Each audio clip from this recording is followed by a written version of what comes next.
Mga DepEd teachers, kasuway mo nakadot mo gingani nga mura gikan sa land bank, pero i-click ninyo sa iyang yung sender kay deped.gov ang iyang email, ay mo kumpiyansa.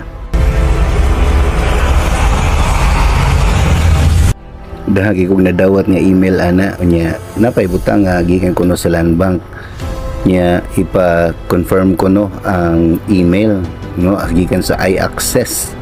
So akong gitan-aw ang iyang sender kay may buan man nimo kung legit ba ang sender kung i-click nimo kadtong asa gikan ang email nga imo nadawat. So atong tan-awon ngadto sa ibabaw na i-click na nimo ang tapat sa BCC ug nakita na ko nga uy Christina deped.gov.ph man ni. So ako ra ning gi-report nga spam. Saan ninyo nga ma-report na inyo rin na i-click ang kanang 3 dots no atong suwayan ha. Hintay ka na i-click ang 3 dots then report spam then mawa na siya sa inyong email. I-block sad na no aron di na mo balik og email pero daghan kay nang madawat ninyo.